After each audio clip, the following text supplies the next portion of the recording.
Nu tai ką? Nu tai ką? Man tautai, Ruzai. Ar geras garsas?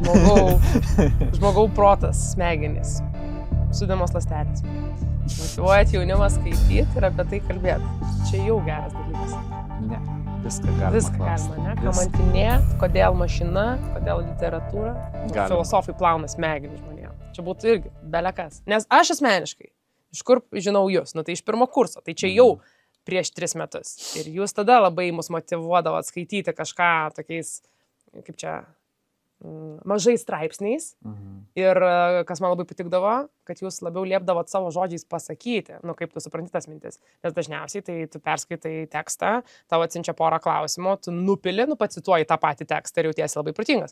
O jūs laik buvo tas dėstas, kur iš vienos pusės erzina, nes tu perskaitai ir tada dar turi jam paaiškinti ir papasakoti, kaip tu supratai, bet iš kitos pusės priverčia mąstyti. Tai man atrodo, toks yra geras ženklas, kaip jūs motyvuojat. Klausimas kaip jum, ar jūs turėjot kažkokį dėstytoją, kuris užknisdavo negyvai, bet jūs vis tiek jį gerbėt, darot ir gal prisimenat, kai pats dabar kažką skaitot arba verčiat, žinot, kokią nors mylimą arba nemylimą knygą ar pagalvojat apie tam tikrą dėstytoją. Nu, gal konkrečiai apie dėstytoją nepagalvoju, bet į tą klausimą, ar seniai brandinta mintis, man atrodo, pasąmoniškai aš svajojau tą daryti labai seniai, kai pradėjau klausyti tokį garsų rašytojo interviu. Jis toks kultūrtregeris, kuris propaguoja kultūrą, ir Dmitry Bykovas. Ir jis duodavo interviu įvairiems žurnalistėm ir aš pagalvojau, vau, kaip faina, bet tada dar kažkaip netėjo į galvą, kad pats galėčiau, kai Bykovas duot interviu ten ar kalbėtis apie literatūrą. Tai o tokia jau konkretesnė idėja gal prieš kokius metus gimė. Tai iki tol, kol dabar čia sėdim. Tai metai laiko praktiškai jo. Duot, žmogus per metus laiko sugalvoja tokią įdomią. Ieškojau vedėjų, pagaliau Ievą suradau. Per metus laiko užaugau iki šito posto. Ja, ir taip gavosi. Fantastika. Tai gerai, kad trumpai suprastų visi, ką mes čia veikiam, ko mes čia susirinkom ir kodėl mes sėdim tarp jau intriguojančių daiktų aplink mus, tai sveikinamės iš pačios pirmos netikėtos ir ne mūsų, kaip čia, tinklalaidės, pokalbių šokinėjančių, man atrodo, minčių tokios vietos, kur galima bus išgirsti daug apie knygas. Ir ne tik apie knygas, nes prie manęs sėdi ne šiaip sau žmogus. Prieš tai minėjau, kad dėstytojas, kažkiek minėjau, kad tai jau yra žmogus lektorius, nes jisai gyvenime, patikėkite manim, labai dažnai ir daug kalba viešai, bet jis yra ir filosofas. Jūs įsivaizduojat, kokia yra garbė, nes mum, kaip aš sakau, jauniems žmonėms, mes filosofus, kur internete tik taip pasigūglinam, kas tai yra, įrašom kažkokią vardą ir pavardę ir tada cituojame tą žmogų. O man yra garbė, kad prie manęs sėdi žmogus, kalbantis lietuvių kalba, domintis, man atrodo, kad jo smegenis talpina, aš nežinau, kiek ten pas jūs stalčių, tikrai, su visą pagarbą, kiek ten stalčių, nes nešioti tiek medžiagos galvoje yra kažkoks kosmosas. Tai, ponios ir ponai, mėly žiūrovai, norim pristatyti Mantautą Ruzą. Ir aš, sveiki, dėstytojau, labai džiaugiuosi, kad jūs čia, labai džiaugiuosi, kad čia sėdite, labai džiaugiuosi, kad mes pagaliau susitikom. Pagaliau, kaip ten sako, laimingi laiko neskaičiuoja, bet aš jau laiką skaičiavau, kada mes pasimatysime. Tai tikrai esate žmogus šviesa, su visa pagarba. Ir dažniausiai visi galvoja, kad žmogus šviesa yra tie, kurie užėjo Anapilį, ar ne? Bet aš pasakysiu, taip, bet aš pasakysiu taip, kad, jūs esate žmogus, kuris motyvuojate galbūt, prasišviesti savo smegenis. Aš žinau, kad tai skamba labai buitiškai, bet šiais laikais, kad tave kas nors užmotyvuotų skaityti, čia yra misija neįmanoma, o čia yra dėstytojas, mokytojas, filosofas ir kiek dar jisai daug turi ten apie save, bet jis viską pats pasakys. Mantautai, trumpai apie save, ar galit prisistatyti? Tai ačiū Ieva už tokį pristatymą, kad nebėra ką ir pridėti čia iš tikrųjų. Tai labai malonu susitikti ir labai malonu, kad aš tikiuosi šitas projektas nenumirs po pirmos mūsų laidos. Neišeisim į Anapilį. Ja, ir mes turėsim labai įdomius pokalbius apie literatūrą. Taip, literatūrą. Mantautai, aš puikiai suprantu, kad kiekvienas filosofas, o aš galiu jums pasakyti, kad turi visą biblioteką namuose. Bet knygos, jaunas žmogus, kaip jums gimė apskritai idėja savo gyvenime pasukti į filosofiją? Ta prasme, būnant jaunu, žaviu žmogumi, apsistatyti knygom ir gyventi tarp jų. Kodėl? Oi, čia jeigu kalbant, kaip tos knygos mano gyvenime atsidūrė ir kaip ta filosofija atsidūrė, tai čia visiškai atsitiktinai iš tikrųjų. Visiškai atsitiktinai. Aš tiesiog bandžiau įstoti kažkur. Ir taip gavosi, kad įstojau filosofiją ir nuo pirmos paskaitos supratau, kad mane labai domina filosofija. Taip. Tai vat, kaip tik turėjau antikos filosofijos paskaitas ir sakau, po pirmos paskaitos supratau, kad visą gyvenimą siesiu su filosofija.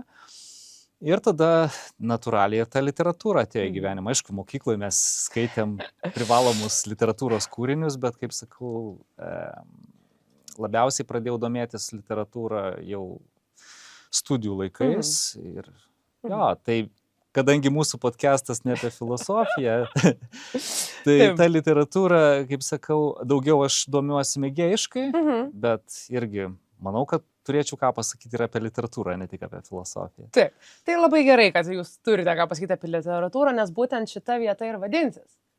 Literatūros mašina.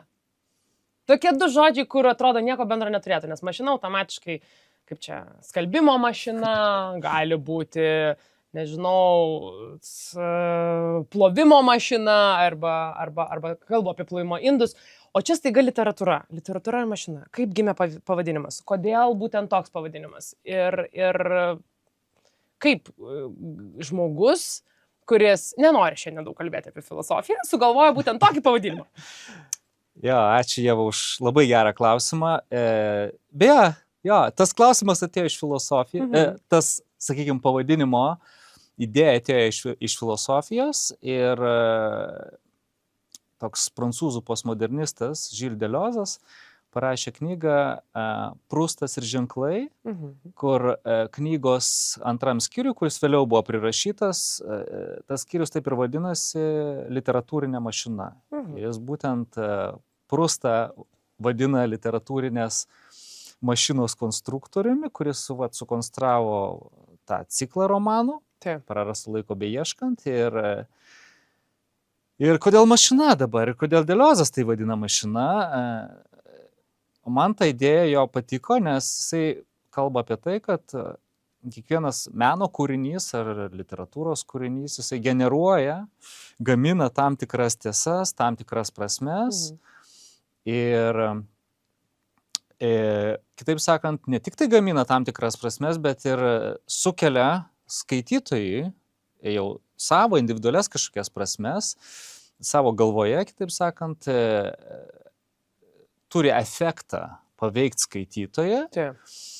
Ir aš pagalvojau, kad kiekvienas didis rašytojas yra tam tikrą prasme literatūrinės mašinos kūrėjas, kuris pasiūlo naujas pasaulio vizijas, naujas tiesas ir taip toliau. Tai aš pagalvojau, kad šitas pavadinimas pasiūlytas, sakykime taip, šitą savoką pasiūlyta Deleuze'o tiktų ir mūsų laidai, nes, sakau, po to pavadinimu slypi tos idėjos, kurios yra man artimos ir kurios yra suprantamos, būtent aš panašiai suprantu literatūrą kaip ir Gilles Deleuze'as.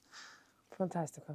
Labai džiaugiuosi, kad man tauta supranta taip, nes man vis tiek mašina tai tokia nors tu ką, nuplovimo, skalbimo mašina. Bet labai gerai sako, nes literatūra, ypač gera literatūra, kai tu ją atsirenki, pasirenki, atrandi, nes gerą knygą atrasti yra sunku. Taip. Būkime teisingi, ar ne? Taip, būtent. Tai jinai tikrai praplauna tau smegenis. Tu pakeiti požiūrio kampą į tam tikrą situaciją, į tam tikrą galbūt įvykį, arba istoriją, arba tai, kas tau yra prie širdies. Gerai. Tai labai gerai jau apibūdinot, kad kalbėsim apie žmonės, kurie rašo. Klausimas jų. Pirmoji pavardė, kuri turės, kaip čia, daug laiko, ar ne, nes mes daug apie ją kalbėsime, yra Milleris. Kol kas išduodu tik pavardę. Vardas jo Henris, ar ne? Henry Miller. kodėl? Kodėl būtent šita pavardė? Nes čia toksai juokingas dalykas, aš rašau Mantautui, apie ką mes kalbėsim, žodžiu, ką čia man pasiruošti, čia man kažką skaityti. Ir jis taip sako, nusiramink, imam Millerį ir viskas bus gerai. Tai va aš dabar nusiraminu, o jūs man turit pasakyti, kas jis, kas čia per žmogus, kodėl jisai, kur jūs jį radot. Taip, Henris Milleris iš tikrųjų, mano manimu, yra įspūdingas rašytojas. Ir dar, Ieva, dar truputį sugrįžtant prie jūsų klausimo apie literatūrinę mašiną ir apie mūsų tą projektą, ne, tai aš pagalvojau, kad mūsų tikslas yra, atsiprašau, skambiai nuskambės, bet švietėjiška veikla. Supažindinti su autoriais, kurie yra įspūdingi, kurie, kaip sakau, gali pasiūlyti labai įdomias pasaulio vizijas. Ir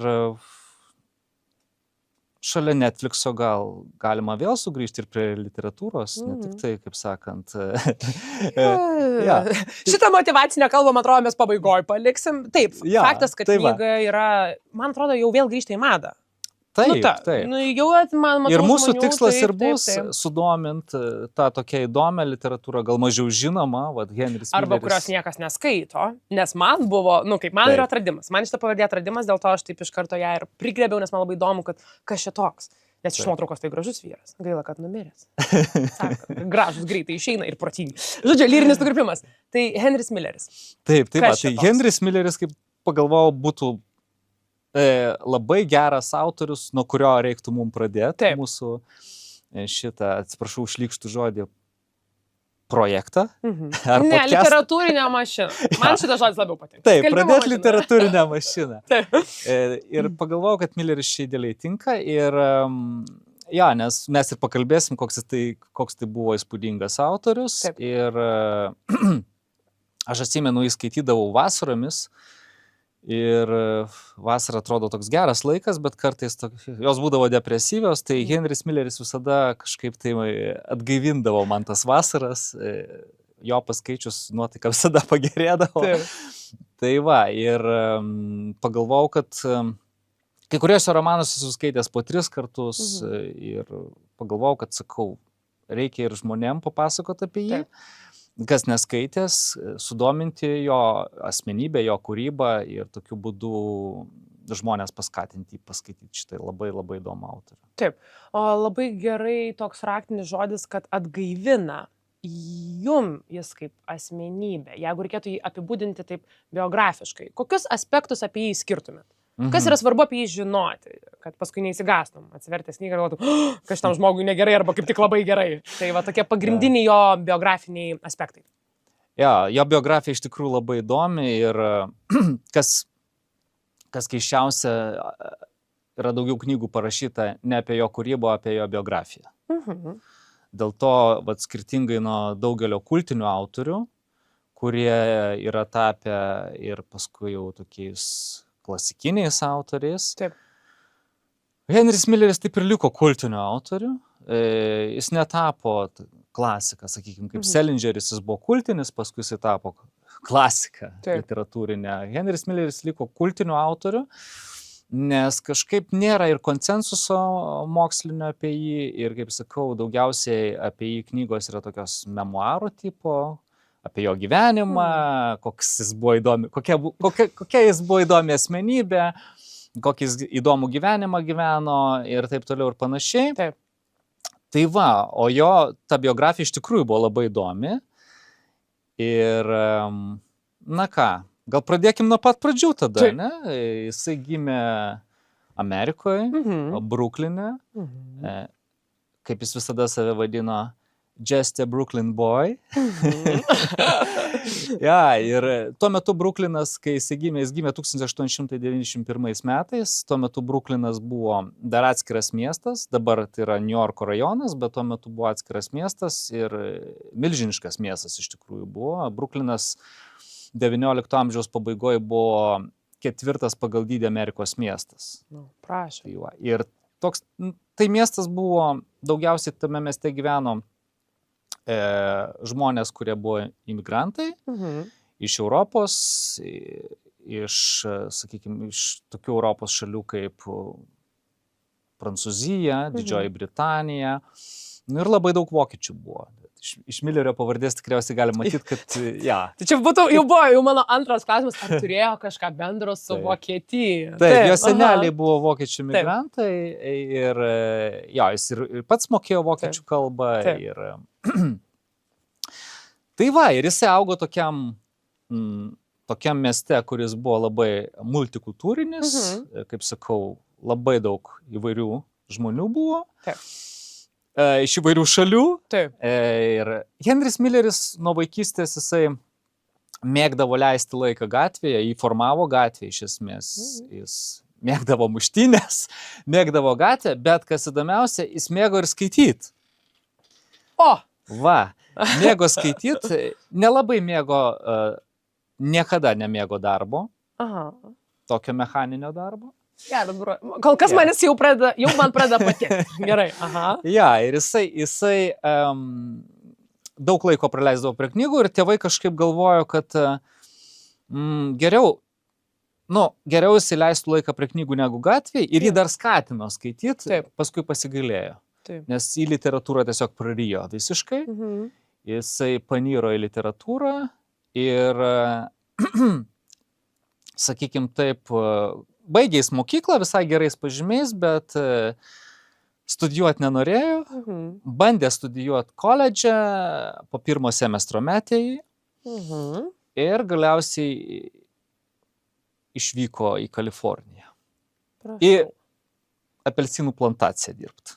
Prašau. Jo, jis išvyko dirbti, nes nenorėjo tokio gyvenimo gyventi, kaip visi gyvena.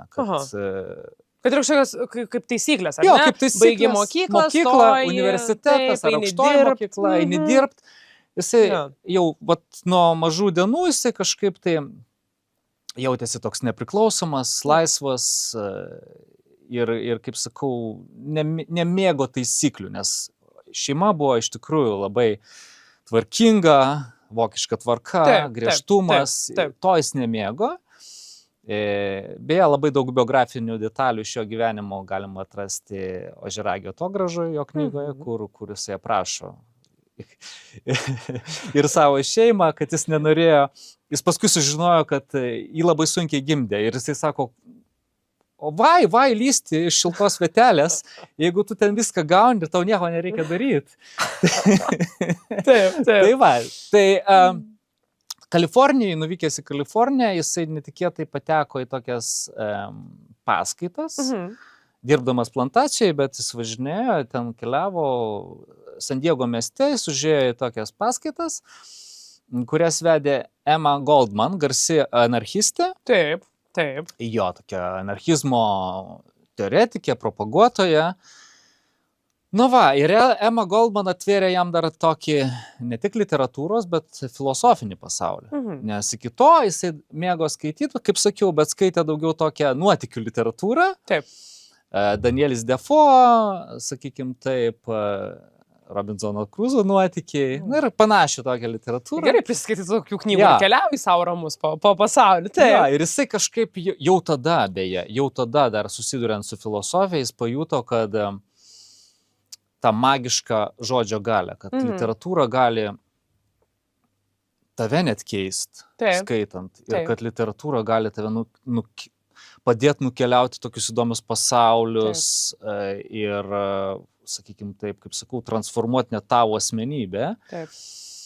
Tai va, jam ta literatūra ir ta kalba jam visada buvo kažkokia magiška. Jis jautė, kad kalba turi kažkokią mistinę galią. Jau tada. Tai va, ir ta nuotykių literatūra jam tikrai darė didžiulį įspūdį. Bet, kaip sakau, susipažinęs su Emma Goldman, susipažinęs su jos paskaitom, jis pradėjo skaityti anarchizmo teoretikus, Kropotkiną. Moteris, kaip padaro įtaką. Ir keiti visus Hubinų šitas nuotykius padėti. Nuotykius į filosofiją. Pradėjo skaityti Nyčę, pradėjo skaityti Bergsoną, kaip sakau.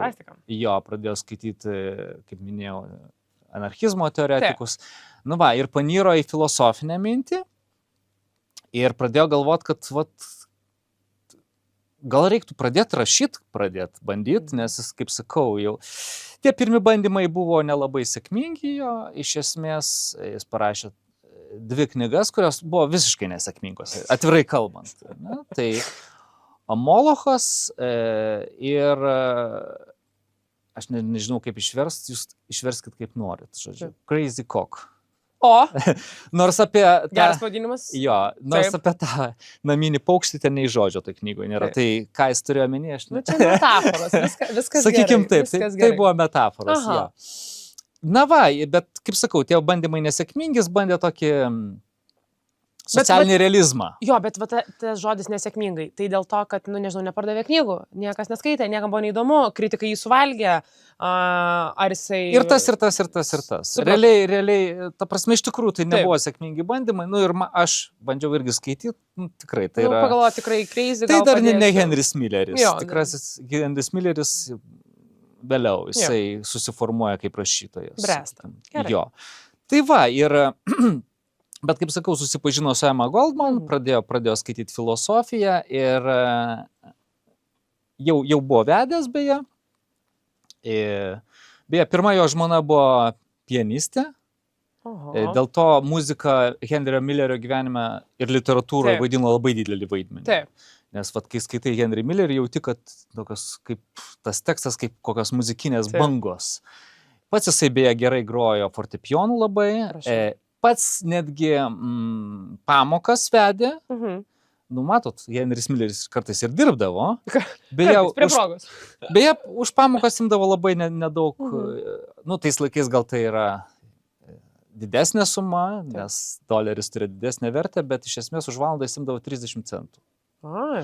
Tai va, ir jo, jis... Dabar pagalvoju, jeigu šiais laikais kas nors ateitum, sakydama, išmoky mane groti, jo, 30 centų. Ja. Okay. Tai va, vedė muzikos pamokas, kaip sakau, pats muzikavo, jo žmona buvo muzikė. Tai va, ir jis tikrai turėjo klausą, turėjo muzikinį skonį labai gerą. Mėgo tą romantinę muziką, nu, sakykim taip... Čia gal Vokietijos įtaka. Jo. Ja, ir... Bet sakot, kad pirmoji žmona, tai vėliau buvo daugiau žmonų. Aš gerai suprantu. Daugiau žmonų. Buvo daugiau žmonų, gerai suprantu. Taip. Jo, antroji žmona jau vėliau susipažino su June Smith, kuri buvo jo antroji žmona. Jinai buvo tokia, sakykim taip, Henry Milleriui jinai buvo tikroji meilė. Pirmoji žmona buvo... Jis nelabai jos mylėjo, atvirai kalbant. Bet kiek gražių dalykų, muzika, pianinas. Jo, bet kaip sakau, jau jam buvo 24 metai ir jam reikėjo žmonos. 24 metai ir žmona, gerai, nuo to reikėjo pradėti, gerai. Tai va, na, bet June Smith, jinai buvo tokia intelektuali labai ir jų laukai sutapo, sakykim taip. Ir jo, nu ir seksualiniai srity, kaip suprantu, jie irgi labai gerai sutapo. Tai va, ir June Smith, jinai buvo garsi šokėja, buvo ten, nu, atvirai kalbant, visokių milijonierių meilužė, kas padėjo jam pragyventi su Milleriu, nes Milleris, kaip jau supratot, nelabai mėgo darbo. Taip. Tai va, tai jinai parūpindavo pinigų, jinai pati pamatė, kad Henris Milleris yra talentingas ir jisai gali rašyti ir va, būtent jinai skatino jį pradėti rašyti. Tai Molochą ir Crazy Cock jis parašė būtent jau prie June Smith, kuri, kaip sakau, buvo tokia ir įkvėpėja jo. Ir jo, ir jisai, sakykim taip, net 5 romanus yra jai paskyręs. Turiu omeny ne dedikacijas, bet ten jinai kitų vardų jinai dalyvauja tuose 5 romanuose. Tai, nes, tai kaip jisai sakė, nu, tai buvo jo tikroji ir vienintelė meilė. Tai va. Bet palaukit. Jis dar turėjo dar 3 žmonas plus, bet jo. Bet June Smith... O ta prasme, kodėl neįsaugojo įkvėpėjos ir žmogaus, kur jau pradėjo rašyti pirmosios knygos? Kaip čia dabar suprast? Ar kaip tik dingo įkvėpimas ir reikėjo naujos mūzos, ar gyvenimas nesusiklostė, ar... Nu, vat, Milleris tokia nepastovi asmenybė buvo ir iš esmės, kai jis išvyko su June Smith į Prancūziją, jam labai patiko Prancūzija, jis grįžo į Ameriką ir galiausiai paliko žmoną Amerikoje ir vėl išvyko į Prancūziją. Ir jau ten prasidėjo naujas jo gyvenimas. Jam labai patiko Paryžius, prieš antrą pasaulinį karą, kaip tik jis ten gyveno, ten labai buvo daug amerikiečių emigrantų, kurie nepritapo prie tos kapitalistinės visuomenės ir norėjo tokio laisvesnio gyvenimo būdo, tai daug menininkų buvo iš Amerikos. Jo.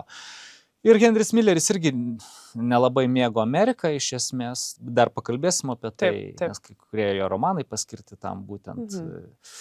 Ir vat Paryžiuje jisai susipažino su kitom moteriam ir naujas meilės. Dar pakalbėsim apie tas įtakas, bet Anais Nin tokia buvo garsi rašytoja, kuri filosofė, rašytoja gal labiau, kuri jam irgi turėjo labai didelę įtaką. Tai vat. Bet čia sakau, gal tą žmonių temą jau nebeliesiu.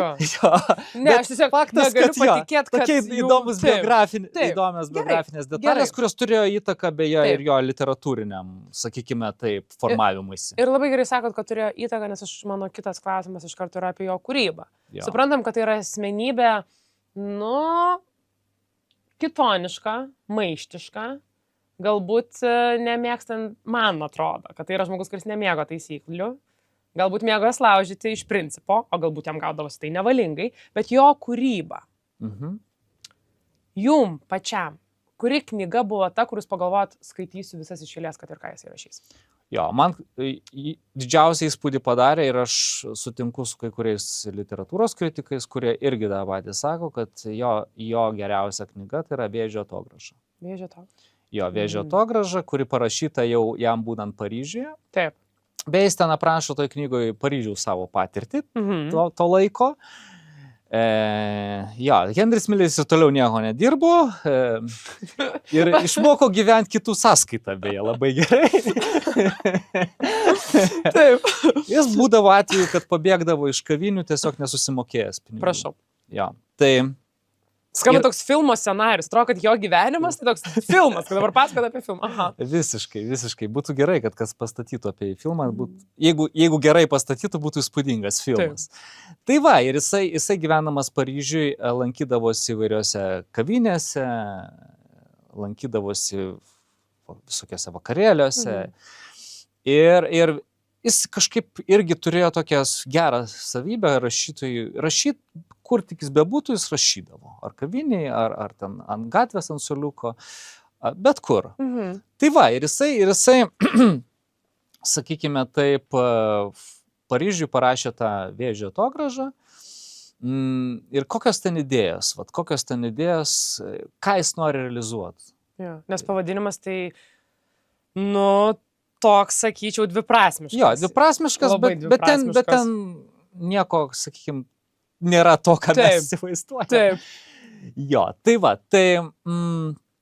jo idėja yra, ir ta idėja Anais Nin irgi bandė realizuoti ir amerikiečių, sakykime, rašytojai transcendentalistai, kurie darė jam labai didžiulę įtaką, tokie kaip Thoreau, kaip Whitmanas, kaip Emersonas.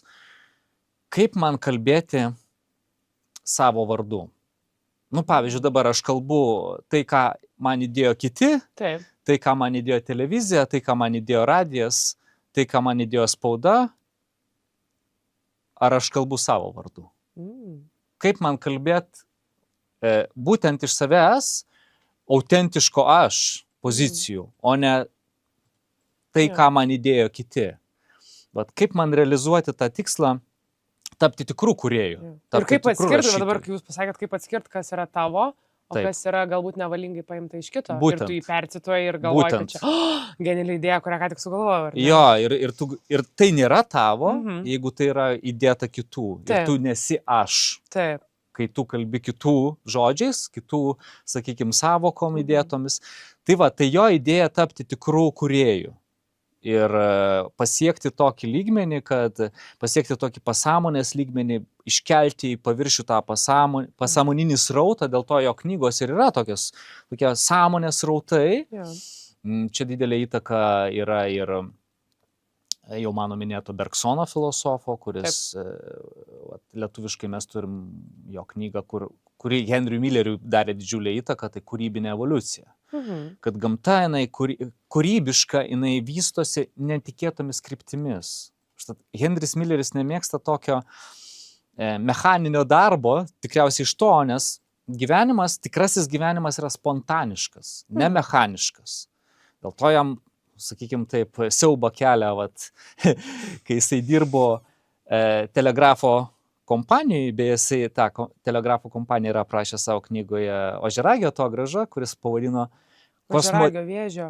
Jo. Atrodo, kad apie zodiako ženklus žmogus rašo. Kosmodemoniška telegrafo kompanija. Jis taip ir pavadino, nes jis iš tikrųjų ten dirbo ir ten yra biografinė detalės. Ir jo manimu, tai yra resursų žmonių tiesiog švaistimas. Ir kad tai yra, jam kėlė siaubą tas toksai mechaninis darbas, nes, kaip sakau, gyvenimas yra spontaniškas, ne mechaniškas. Nėra jame ten prie jokių priežastinių ryšių, jie paskui tik tai atrandami, tai va, jie primetami. Taip. Ir jo tekstai irgi yra tokie kaip surrealistiniai pasąmonės ar sąmonės srautai, kur iš tikrųjų nėra tokių kažkokių labai aiškios struktūros, labai aiškaus siužeto. Taip. Tai va, bet... Ar galima sakyti, kad jis yra rašytojas iš emocijos? Nu, tam tikrą prasme taip, bet būtent bandymas kalbėti savojų aš. Taip. Kaip kalbėti iš savojo aš pozicijų, kaip kalbėti iš autentiško aš pozicijų, nekalbėti kitų žodžiais, kitų savokomis, kitų vardais. Ir kaip parašys tą savo mintis nesudegint paskaičius antrą kartą. Žinot, kaip būna kiti įsijungia savikritiką. Nu, ta prasme, aš suprantu, kad išgeręs vyno butelį ir parašęs pusę knygos per naktį ryte atsikėlęs paskaitai ir galvoji, gal į židinį, o kaip tik prakurti reikia. Jo, bet Henris Milleris iš tikrųjų, kaip rašytojas, jisai dirbo metodiškai, jisai net yra kažkur publikavęs, galime ir internete susirasti jo dienotvarkę, kaip ten, kiek dirbi tenai, kai rašai vieną romaną, nesiblaškyk, nerašyk kitų romanų. Čia kaip 10 Dievo įsakymų? Jo, panašiai, ten gal 8, gal 10 irgi, bet neatsimenu, bet iš esmės, bet kaip jisai sako, vakare visada išeik pasilinksmint, išgert su draugais. Tai va, tai reiškia, yra laikas skaityti, šviestis, yra laikas išeiti ir atsipalaiduoti. Yra laikas rašyti, yra laikas linksmintis, bet dirb pagal programą, dirb metodiškai, iš esmės, keista, bet nemėgo jis metodinio darbo, bet kaip rašytojas jisai dirbo metodiškai pakankamai. Supratau. Gerai, ar galim grįžti prie jo kūrybos, prie jo knygų? Minėjote Vėžį, Ožiaragį. Taip. Žinoma, sudėtiniai žodžiai su atogrąžom ir panašiai. Kokios dar knygos yra būtent tos, ką žmonės, kurie dar galbūt spontaniškai įsijungia literatūros mašiną, ar ne? Ir papradėjo klausyti, ką mes šnekam, ką turėtų dabartinis žmogus paimti ir paskaityti. Ką dabar reikėtų nuėjus į biblioteką šiandien? Ne, žinot, kaip sako, kai jau jums bus virš 50, pradėkite skaityti iš naujo ten kokį nors Aristotelį ir filosofuokite apie tai, ko yra arba nėra. O būtent šį rašytoją, dabartiniam žmogui, ką skaityti? Nuo ko pradėti? Pradėti nuo Vėžio atogrąžos iš tikrųjų. Nuo Vėžio pradėti. Jo, taip, nes ten yra trilogija, iš esmės ten yra, sakykim taip, Vėžio atogrąža, Ožiaragio atogrąža ir Juodasis pavasaris. Tai yra 3 knygos, bet Ožiaragio atogrąžai tas yra Juodasis pavasaris, tai iš esmės trilogija, kaip sakau, nuo jos reiktų pradėti. Lietuviškai mes dar turim dar vieną jo knygutę, tai yra Marusio kolosas. Būtent, kai jis jau gyveno, jis iš Paryžiaus nuvyko į Graikiją, nes prasidėdinėjo Antras pasaulinis karas ir jis nuvyko į Graikiją, jis ten pragyveno, kaip jisai pats sakė, laimingiausius gyvenimo metus. Jam Graikija dar labiau patiko negu Prancūzija. O galima atskleisti, kaip nemėgstant dirbti, nieko neveikiant, apkeliauti pusę pasaulio, parašyti knygų ir taip, lyrinis nukrypimas. Graikija. Jo, tai Marusio kolosas, aš nereklamuosiu leidyklos, nes mums nieko nemoka jie, tai net jeigu ir mokėtų, neįsimokėtų tikriausiai.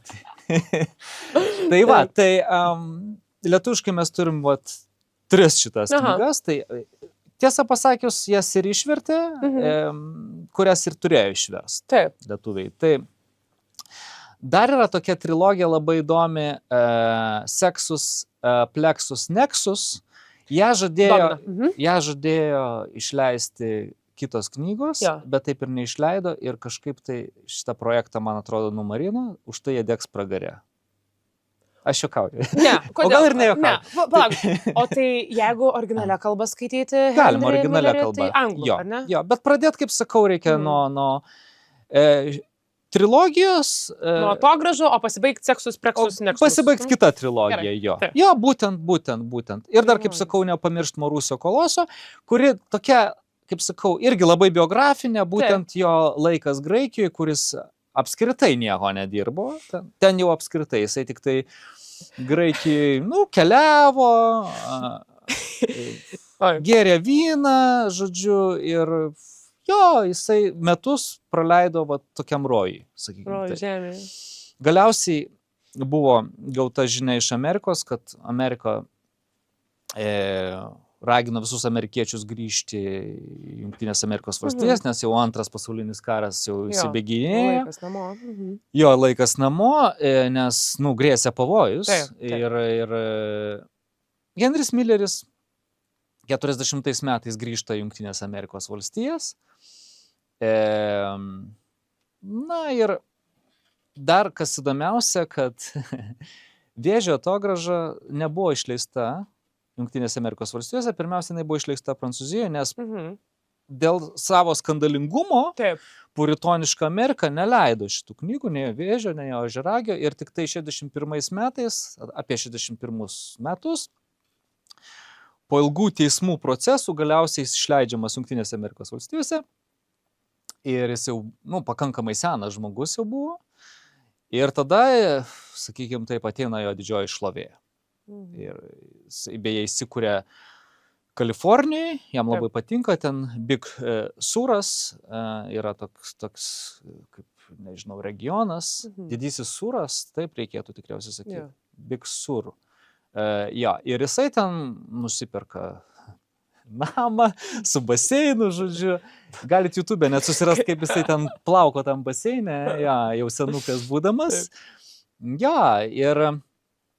Ir šlovė ateina jau yra Jungtinėse Amerikos valstijose. Na, kaip sakau, Henris Milleris iš esmės visą gyvenimą darė tai, ką jis norėjo. Praktiškai visą gyvenimą. Nuo mokyklos laikų jis darė tai, ką jis norėjo. Prašau. Ir šlovė galiausiai pasivijo, būtent kaip rašytoja. Taip, neskubėk ir būsi pirmas.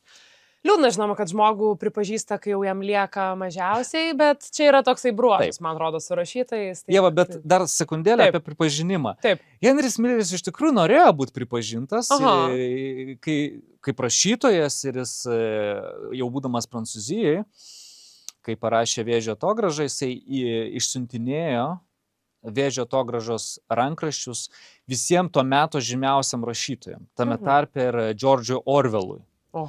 Ir Orwellas, žodžiu, buvo sužavėtas irgi, jo ta knyga parašė labai palankę recenziją ir su Orwellus dar buvo net susitikęs, man atrodo, toj pačioje Prancūzijoje. Orwellas vyko tuo metu kariaut į Ispaniją už, sakykime taip, prieš fašistinės jėgas, su antifašistais, su anarchistais. Orwellas vyko į Ispaniją ir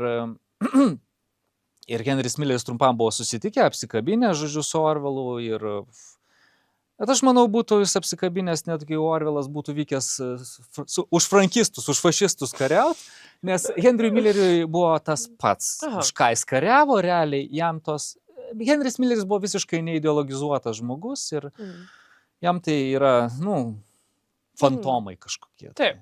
Fašizmas, tenai, anarchizmą jis mėgo, bet, kaip sakau, jis nebuvo visiškai ideologizuotas žmogus. Kodėl jam anarchizmas patiko? Todėl, kad, kaip sakau, ten visiška laisvė propaguojama, kad nėra virš tavęs jokios valdžios, jokių institucijų. Dėl to jam tiesiog surezonavo su tuo jo vidiniu, sakykime, charakteriu. Pats savo dievas. Bet jis pats savo dievas, gyveno, ta prasme taip, kad jisai savo darosi. Taip, dėl to jam anarchizmas patiko ne dėl to, kad jisai buvo, sakykime, taip paveiktas tų idėjų, jis tiesiog atrado tas idėjas, kurios rezonavo su jo vidiniu pasauliu. Gerai, o kalbant apie idėjas, kurios atgulė į lapus, ar ne, į tas knygas, į literatūrą, žanras, jeigu reikėtų apibūdinti, tai kaip jis, nu, čia tragedija, ar, nežinau, romantika, nes ten, minėjau, moteris toks tikrai įdomus gyvenimo būdas, o galbūt tai yra iš viso, gal čia kažkokie siaubo trileriai ir gal, arba kaip tik galbūt tie nuotykių veiksmo, koks jo žanras, kokios tai, kas čia per literatūra, kada ją reikia skaityti, ryte, vakare, prieš miegą, ar gal iš vis vengt prieš miegą skaityti? Labai sunku žanrą apibrėžti, nes iš tikrųjų čia yra toks žanrų mišinys. Aš sakyčiau, tai yra semi-biografijos tokios, nes ten labai daug biografinių detalių yra, labai daug. Tiesiog vardai pakeisti, bet iš esmės įvykiai, miestai, net anekdotai. Henris Mileris labai mokėjo pasakoti anekdotus ir juokingas istorijas. Ta darė labai puikiai. Galėčiau vieną istoriją papasakot, bet gal nepasakos. Nu, negalima taip daryti, dabar jau turit pasakyti, nesąžininkai. Gerai.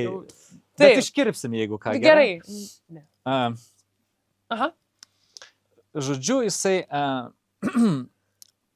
ten nežinau, ar ten reali istorija ar ne, bet kažkaip tai mirė kažkokia močiutė, aš nežinau, ar jo, ar ne jo. Ir, jau gera pradžia, kažkas anapilin. Ir tą močiutę turėjo kažkaip atvežti iš kito miesto. Mirusią? Jo, mirusią. Aha. Ir ją turėjo su traukiniu atvežti. Ir neturėjo kur jos įdėti ir įdėjo didelį lagaminą tą močiutę mirusią. Ir turėjo Mileris ją pasimti iš stoties, bet kažkaip tai dar turėjo jis laiko ir jisai... Mano vaizduotė labai lakė, lagaminę močiutę, gerai, stotį lauki, gerai, Ja, bet jis dar turėjo laiko ir jis kažkaip tai ten, žodžiu, turėjo laiko ir susitiko su kažkokia mergina pasimylėti, žodžiu. Aha, taip. Kol ta močiutė, kol negyva močiutė lagaminė keliavo pas jį traukiniu. Ir jis tokia yra atmosfera, tokiam materialiai pasimylėjimui. Jo, ir jisai mylėjosi su ta mergina ir jis galvojo, nu kaip čia padaryti taip, kad ilgiau išlaikyti erekciją, atsiprašau. Tai va. Tikrai ne apie močiutę galvot, man atrodo. Tikrai ne. Močiutė būtų ne, nu, bet. Tai va, tai jis tą erekciją palaikė tokiu, sakykime, subtiliu dirbtiniu būdu. Žodžiu, nes kažkaip jam ten gerai viskas gavosi, bet kai jis jau ten labai pavargdavo, jis pradėdavo galvoti apie močiutę ir tą erekciją, žodžiu...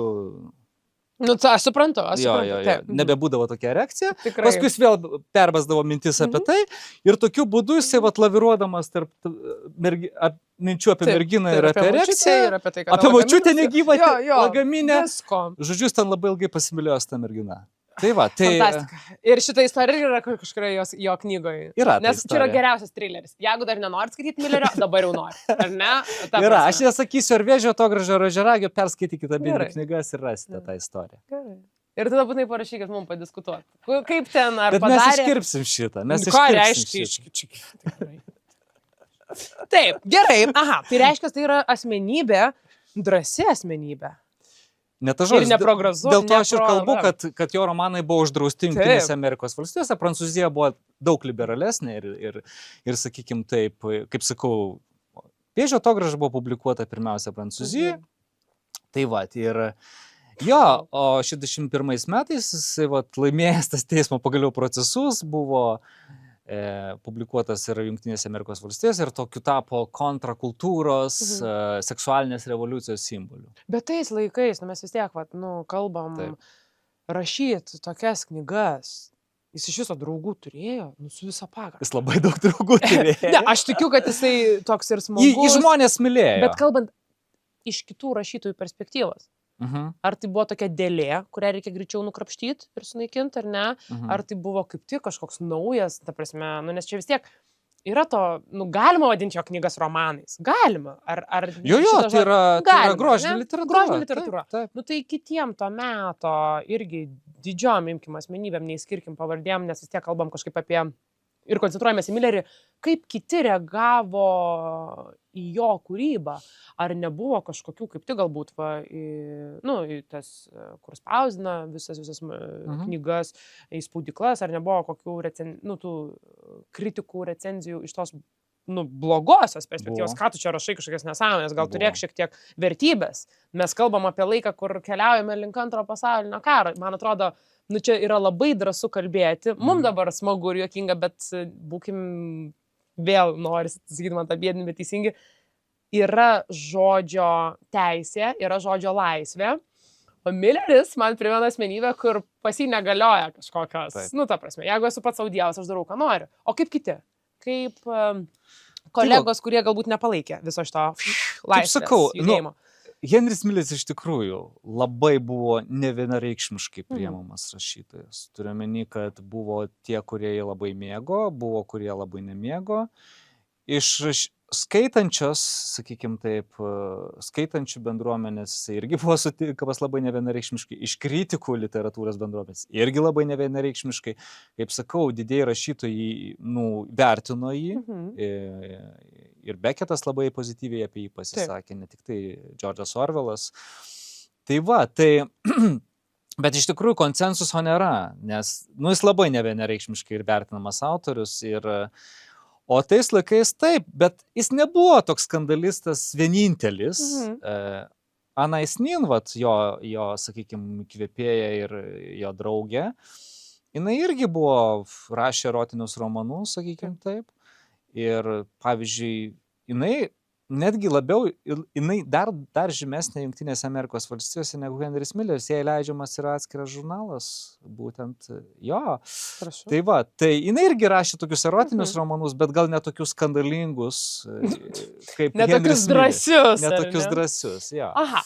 Tai Henris Milleris, jo, jisai buvo skandalistas, bet ta leidykla, kuri ėmėsi publikuoti, Paryžiaus leidykla, jinai norėjo kažkokio autoriaus, kuris būtų išskirtinis, padaryti headlinerių kažkokį.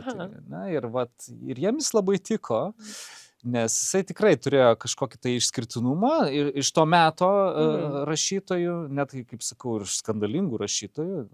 Prancūzijoje tai nieko nemenustebins, jie turėjo Batajų, jeigu norit, paskaitykit jo Akies istoriją, tai pamatysit, kad Henris Milleris ten palyginus gėlytės su Batajaus Akies istorijom ar Dangaus žydrynė. Oi, čia tai apie ką mes kalbame. Wow, gerai. Bet dar žinau, kad jūs ir šiandien ir dabar dar turit jo 3 net knygas. 3. Kodėl būtent jos, kodėl jas pasiėmėt? Ir ar jos irgi padarė didelę įtaką tam, kad dabar mes kalbam apie Henry Millerį? Jo, tai čia, tos ir yra lietuviškai. Nes tai bandžiau vieną akim žiūrėti, labai atsiprašau, bet pertraukiau, ar yra vėžio fotogražė ir visą kitą. Man taip įdomu, dar kai žmogus turi, yra jos, ar ne, ir dabar. Ir populiaru tikriausiai. Lietuvoje pirkot? Jo, Lietuvoje. Čia būtent tos 3 knygos, kurios išleistos yra lietuvių kalba. Ir kaip sakau, tie, kurie neskaitė, aš gal tiesiog keletą citatų paimsiu iš labai smalsu. Vėžio atogražos, man, kaip sakant, literatūros fėja. Ant viršelio viskas jau yra Eifelio bokštas. Padės atsiveršti. Jo, ir aš tokią trumpą citatą, kad, susidaryt vaizdą apie ką čia. Žodžiu, gerai. Borisas ką tik išdėstė man savo pažiūras. Jis orų pranašautojas. Orai ir toliau bus blogi, sako jis. Bus dar daugiau katastrofų, dar daugiau mirčių, dar daugiau nevilties, jokių ženklų, kad kas nors pasikeistų. Mūsų ėda laiko vėžys, mūsų didvyriai jau išsižudė arba šiuo metu žudosi, vadinasi, didvyris yra ne laikas, o belaikiškumas. Belieka kojan lygia greta žengti į mirties kalėjimą, pabėgti neįmanomai. Oras nepasikeis. Dabar mano 2 metų Paryžiuje ruduo. Iki šiol nesuvokiu, kas čia mane atpūtė. Aš neturiu nei pinigų, nei turto, nei vilties. Esu laimingiausias žmogus pasaulyje. Man atrodo, dabar visi studentai, ypač ta eilutė, kur buvo, nėra vilties, blogas oras, viskas blogai. Bet tai va dabar toks visiškai anonsas, kaip jaučiasi visi, kurie rašo bakalaurus ir magistrus. Žodžiu, wow, bet kabina. Tai va, tai aš tikiuosi, kad mūsų šita pirmoji pilotinė laida užkabins žmonės paskaityti Henry Millerį. Taip, Henris Milleris. Žiūrėkit, bet juk tai yra žmogus. Jis juk ne tik rašytojas. Aš kiek pradėjau jį, ir man atrodo, ne aš viena, tai darys, ypač kai išgirs, ką mes čia kalbam, googlinti šitą vyrą. Ir visur šalia rašytojo eina ir dailininko etiketė šiam žmogui. Dailė. Ar tai irgi tie iš kažkurios dar ten, kiek čia likusi, dar 2 moterų, kurių nepalėtėm? Ar čia jo kažkoks buvo irgi bandymas, per muziką, per raštą, per žodį, per šviesą ir per dailę? Ar tai darė kažkokios irgi įtakos jo rašyboje? Nes, viršeliai knygų, jie irgi tokie, neeiliniai, ypač Marusio Kolosas. Irgi kažkokie... Graikiška skulptūra. Taip. Ir jinai man jau primena, nes man labai primena jo darbai Picasso. Taip. Tikrai turi kažkokio, nežinau, aš pamačiau ir galvoju, tada prieš tai dar kalbėjom apie Dalį, kad yra to prieskonio kažkokio keistumo, išbėgimo, išsivarvėjimo, bet dailė ir Milleris. Kaip čia? Šilta, šalta, kodėl? Aš nesu labai didelis Henrio Millerio dailės žinovas. Jisai tapė akvarelės ir nutapė garsųjį akvarelių ciklą, kuris pavadintas Nemiga. Tai jį galima susirasti internete. Tai čia, manau, Henris Milleris yra kūrėjas tiesioginė ta žodžio prasme, sakykim taip. Jisai kūrėjas ne tik tai kaip rašytojas, ne tik tai kaip muzikantas, bet ir kaip tapytojas iš esmės. Tai čia tiesiog jo, sakykim taip, kitas būdas išreikšti save ir tiek. Aš galvočiau, sakau, jisai buvo labai, labai talentingas žmogus. Labai talentingas žmogus. Ir mokėjo ne tik tai valdyti žodį, bet mokėjo valdyti ir teptuką, ir mokėjo grot, kaip sakau. Mes supratom, kad jis daug ką mokėjo valdyti. Tai čia aš manau, čia svarbu mintis laiku ir vietoj susidėlioti. Bet tapyba buvo irgi užėmė, gal ne pačią svarbiausią vietą, nes literatūra buvo svarbiausia. O šalia to dar buvo, kaip sakau, muzika ir tapyba, bet šalia to. Nes literatūra buvo antiek jį užvaldžiusi, kad kai jis dirbo toj kosmodemoniškoj telegrafo kompanijoje, jis ten turėjo išnešioti telegramas ir jis buvo subauduotas, nes jį atrado, kai jis turėjo nešiot telegramas, jis tuo metu buvo pagautas skaitantis Jameso Joyce'o Ulisą būtent tam New Yorko centrinėme parke ant suoliuko ir su maišu telegramų šalia.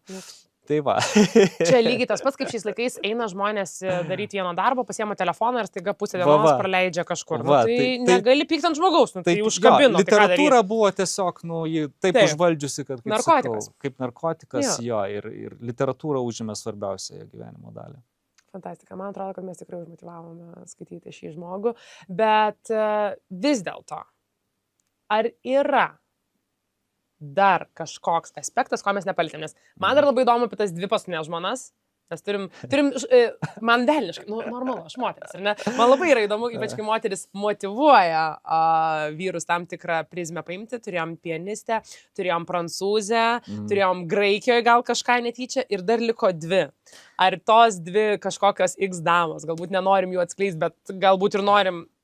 Ar pasikeitė paskutiniai jo kūriniai nuo tų pradžios, nuo tos Prancūzijos, nuo to kvapo, nuo tos erotikos, nuo tų moterų, nuo tos laisvės? Ir ar einant jau, kaip sakau, brendo vis tiek žmogus, kažkada reikėjo nusiraminti, kažkur nusėst?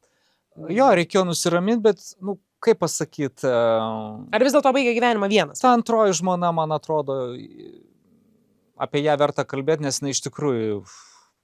padarė didžiausią įtaką jam, jis ją iš tikrųjų mylėjo, O sakykime, jo, bet dėl savo nepastovumo, kaip sakau, Taip. neišlaikė jos. Bet labai keista, Ar jinai jo neišlaikė? Taip, nes minėjot, kad jinai irgi tokia nepastovi. Ir jis toks nepastovus. Man kaip tik atrodo 2 minusai susitinka ir daro pliusą. Nu, bet čia toksai. Nu, ten, Pamąstymai. sakykime taip, ten ilga labai istorija, bet galiausiai jo paskutinė žmona, man atrodo, buvo ten daug metų už jį jaunesnė. Aha. Ir jisai, čia jau nežinau, seno žmogaus bairiai tikriausiai. Jo.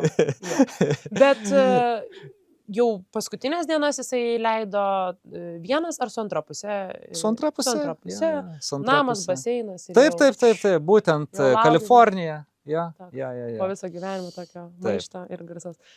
Wow. Ir ten yra toks labai garsus video, kuris jau atrodo žmogus guli praktiškai mirties patale. Taip.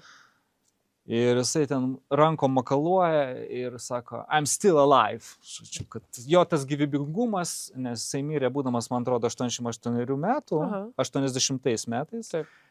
Jo, gimė 91, o mirė 1980 metais, būtent Kalifornijoje, ten, kur ir gyveno. Tai va, ir jis turėjo žvėrišką sveikatą, jis kaip pats sakė, aš esu kūnas be lygų, bet lygos jis turėjo omeny ir tą perkelinę prasme, kad baimės visokios, neurozės ir taip toliau ir panašiai.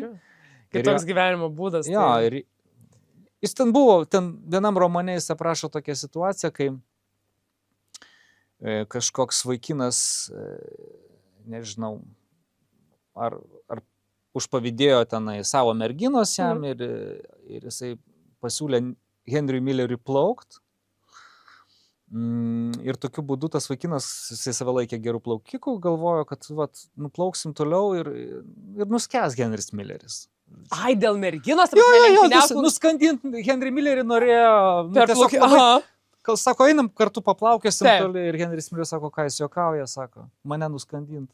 Ne, Milleris iš anksto suprato, kad jį nori nuskandinti, sako, ką jis juokauja. Sako, aš galiu plaukti 10 kilometrų, sako, man nėra problemų. Sako, aš esu gaivus kaip 100 toniko buteliukų. Kaip yra sakoma, kad yra gaidžių lenktynės, tai čia priminė žąsinų lenktynės. Plaukiam, žinai, kuris greičiau. Ja, tai va. Wow, fantastika. Tikrai. Aš asmeniškai esu jau giliai širdį parduota, aš noriu paskaityti. Jūs jau skaitysite. Jo, gerai. Aš jau skaitau. Toks ir buvo tikslas. Aš jau kitą kartą viliuosi ne aš viena, paskaitysim vis dėlto Henry Millerį ir turėsim tam tikrą kitokį požiūrio kampą į tam tikrus dalykus, nes čia susipina, žinokit, daug gerų dalykų. Man atrodo, čia ne tik filmas, čia ir serialas, jeigu kažkas pakurtų. Būtų labai įdomu, bet sakau. Bet Henris Milleris yra dabar pakankamai užmirštas autorius. Atsiprašau, šiaip mes apie jį dabar kalbame. Ja.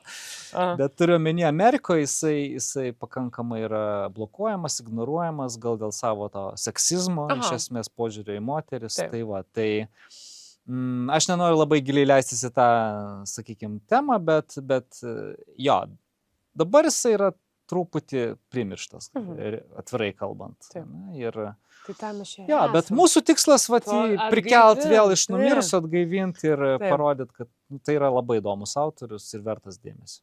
Taip. Dėstau, Mantautai. Kaip pavadinti, nepagadinti šio žmogų. Filosofija. Ar yra dar kažkas, ką reikėtų pasakyti mūsų žiūrovui apie Millerį? Aš manau, kad mūsų žiūrovui reikia pasakyti, kad žiūrovas tiesiog skaitytų, nes Henris Milleris viską pasako savo knygomis. Ja. Mes čia galim iš tikrųjų dar valandą diskutuoti, bet kaip sakau, tegul kalba pats Henris Milleris savo knygomis, nes ten iš tikrųjų pačios knygos yra, kiekviena knyga, kiekviena jo ta, sakykim taip, knyga, kuri buvo parašyta po Crazy Cock, yra kažkas tai tokio, kur... Tik crazy. Jo, verta dėmesio ir, kaip sakau, kai skaitysi tas knygas, turėkite omeny, kad tai yra daugelis įvykių, tai yra, gal kažkiek pagražinti, bet tai yra realūs įvykiai, realūs žmonės, realios darbovietės ir taip toliau ir panašiai. Tai, sakau, susipažinsit su Millerio biografiją, skaitydami jo grožinę literatūrą. Kosmosas. Jeigu yra tokių žmonių, kurie yra skaitę Millerį, tai nepamirškit man tiesą sakau, viskas krenta. Nepamirškit parašyti, ką jūs galvojat. Galbūt jum atvirkščiai, galbūt jūs pasakysit, kad tai yra žmogus, kuris, gal ir nereikia jam tiek dėmesio, kiek mes čia, žodžiu, davėm. Bet kokiu atveju, literatūros mašina tik įsibėgėja, šitas skalbimas, tik pirmą pavarą pasiekė, pirmą tą stulpelį ir dar norėčiau paklausti, vis tiek, man atrodo, yra įdomu tie žmonės, kurie akilai viską žvelgia ir mato, kodėl tarp mūsų stovi juodas kvadratas, juodas taškas, viso ko pradžia. Kodėl būtent šis paveikslas čia stovi? Trumpai, kodėl? Čia gal, didelio simbolizmo ieškoti nereiktų, tiesiog, man labai patinka Malevičius. Jo, ir, mes kadangi kalbam apie rašytojus, bet, rašytojus, kurie yra labai kūrybinės asmenybės, tai aš sakyčiau, Malevičius, kiekvienas tegul pasigamina tą prasme, ne? Kokią nori žiūrėdami tą paveikslą, kaip pasakytų Deliozas, meno kūrinys, tegul būna prasmių gaminimo mašina ir tegul inspiruoja jūs. Žiūrint mūsų laidas ir šitas paveikslas. Viskas atsimuša į mašiną ir tikrai, pirmoji mašina jau greitai pasieks, viliuosi, mūsų žiūrovą. Gera, labai prabėgo laikas. Malonu. Aš negaliu patikėti, ta prasme, čia 10 minučių trumpai pasiėmėm žmogų, o dabar jau kalbam, jau valandą kalbam. Tikriausiai. Ir atrodo, norėtųsi kalbėti tolyn ir tolyn, tai bet kokiu atveju. Labai pirmas dalykas noriu padėkoti šiam žmogui, Mantautas Ružas, ponios ir ponai. Tai yra žmogus, kuris dar daug mums papasakos apie knygas, autorius, žinoma, kaip inspiruoja, bent jau mane tokios įžvalgos ir tokie pasisakymai skaityti. O skaityti reikia. Žinokit, be knygos nebūtinai gali pats skaityti, visada gali klausyti, dabar yra audio knygos, tai tikrai tas pasirinkimas yra platus. Aš manau, kad reikia pažadinti šitą, kaip madą, netinkamas tikriausiai žodis įsireikšti apie knygas, bet kažkuria prasme tai yra nišinė auditorija, bet jeigu mes tai padarytume kaip madą ir vėl būtų madinga skaityti ir apie tai kalbėti ir diskutuoti, kas yra labai malonu, man atrodo, viskas eitų tik tai geryn, tik puikin ir plėstų mūsų vaizduotę. Mūsų tikslas toks, mūsų tikslas Ieva toks. Tai ačiū labai jums. Visada prašom ir viliuosi, kad dar nepabaigam, mes tik pradam. Taip, mes tik pradam ir nesakysim, koks kitas bus autorius, laukite. Bus ne ką mažiau įdomus autorius negu Henry Milleris. Ir taškas, viskas, ir taškas. Vai.